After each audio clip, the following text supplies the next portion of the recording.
The colleges of physicians and surgeons across this country, I'm saying this publicly, and I mean every single word that I'm going to tell you. They are co-conspirators with government in state-sanctioned period. It's as simple as that. They're there principally for one reason. It's to protect you from me. It's to make sure I'm not a paedophile. It's to make sure I'm not cutting off the wrong leg. That was their traditional function, and they did that reasonably well. Instead of that, they are now acquiescing to government's demands that they follow the narrative that's coming out of the ministry. Warning, censorship. Adam So's here for Rebel News, and throughout COVID-19, throughout this entire so-called pandemic, people have had questions about healthcare professionals, particularly about unelected healthcare officials being granted de facto power over absolutely everybody. Doctors who dared question the mainstream narrative or provide alternatives on difficult conversations such as vaccination, restrictions, masking, were often maligned by media and even outcast by their own colleges of physicians and their own doctors' associations. One of the doctors who has been very outspoken is Dr.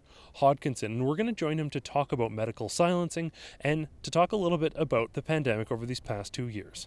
But I can tell you for a fact that these interventions by government have undermined rights that we have had as a profession for centuries, namely, first do no harm, an principal ethic, and informed consent. These are both being trampled on by government by insisting through their minion, the colleges of physicians and surgeons across the country, not just in Alberta, to intimidate physicians into silence at a very moment when their expertise and wisdom, if you like, was needed by the population to advise them on what was going on.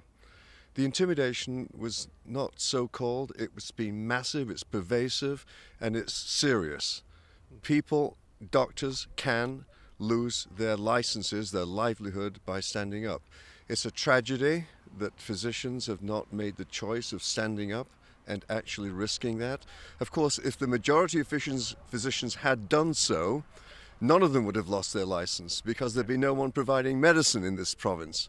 So it's unfortunate, it's really sad time for medicine that physicians did not stand up and be counted, because the consequences of this are very, very significant.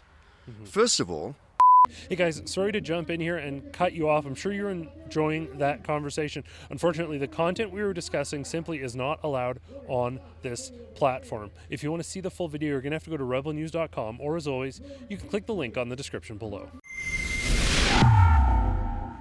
Thousands of people suffered as a result of the restrictions and vaccine mandates that resulted from COVID-19. Many were skeptical of government overreach and of unelected healthcare officials being granted de facto power. Many were left feeling defenseless. People who had lost their jobs, didn't receive severance, lost their livelihoods, and no one was there to have their back. And that's why we started Fight Vaccine Passports. We wanted people to have a voice and to have a chance to fight back in court. If you want to help the legal challenge against vaccine passports, you can go to fightvaccinepassports.com now.